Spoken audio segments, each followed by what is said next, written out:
Big word po ngayon ang salitang kumusta o kumusta yan ha, hindi kamusta yan daw ang tama sabi ng mga linguistics sa linguistics matapos daw kasing magkalabasan ng screenshot ng kumustahan ng mga senador sa kanilang GC.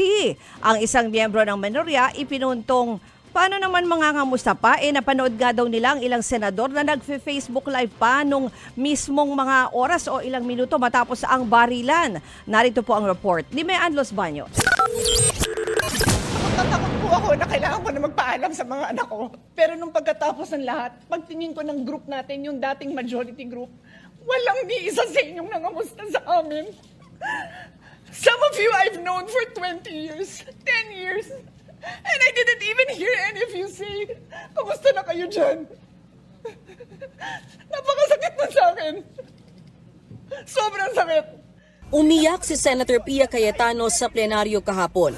Bukod sa parang walang nangyari na linyahan ni Senator Risa Hontiveros ang bubog niya. Hindi raw kinumusta ng minority senators ang majority senators nang mangyari ang barilan sa Senado. Pero unang ibinalita ng News 5 ang laman ng screenshot mula sa chat group ng mga senador. Taliwas sa iniyak ni Senator Pia, sa naturang GC 9:55 PM isang majority senator ang nagsabing, "Hi colleagues, we're okay here now." Mula 9:56 PM, sunod-sunod ang reply ng apat na minority senators. Nag-message sila ng stay safe at praying for all of you there. Sa isa namang panayam kay Senator Erwin Tulfo, sinigundahan niya ang laman ng group chat. Meron naman sa group chat po namin doon sa 20th majority po na group chat. So parang 9:50 po si Senator Camille said na we're all okay.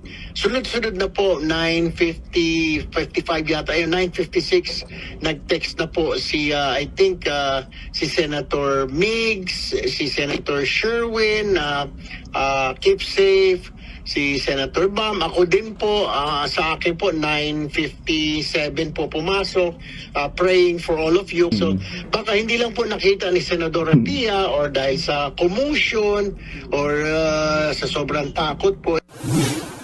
Pero si Senator Ping Lacson may patutsyada. Anya, quote of the day, wala man lang nangamusta sa amin.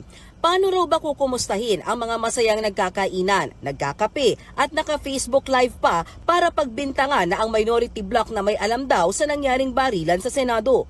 Matatanda ang nag-Facebook live Senate President Alan Peter Cayetano noong kasagsagan ng putukan. Sabi niya, I'll give everyone context. 4 senators got tips 30 minutes ago while we were talking na umalis na dito kasi may mangyayari. Sa hiwalay pang FB Live, binira ni SP Cayetano ang minority. Nakita nyo naman po, parang bula na wala po yung buong minority. Pagkatapos wala kaming narinig hanggang mga 10:30. Nung sinabi lang ni Senator Camille that we're okay, dun lang nagparamdam yung iba. Muli ring giniit kahapon ni Tulfo na kaya umalis ng maaga sa Senado ang minority bloc ay dahil sinabihan silang pang-majority bloc lang ang meeting o caucus. Hindi na sila kasama, alinsunod sa utos sa Senate President Cayetano. To suggest that the mere fact that some senators were responsible for what later transpired just because they had already left the premises is speculative, irresponsible, and unsupported by evidence. Sa gitna ng issue sa barilan sa Senado, bumuelta naman si Palace Press Officer Claire Castro sa anyay nangyayaring gaslighting. Si Senator Alan ang nag-approve ng operasyon ni Aplaska na merong aarestuhin, mag-lock and load, lumabas sa Senado, buksan ang pinto, at mag-warning shot. Tapos ngayon, yung mga dating miyembro ng majority, definitely referring to the minority,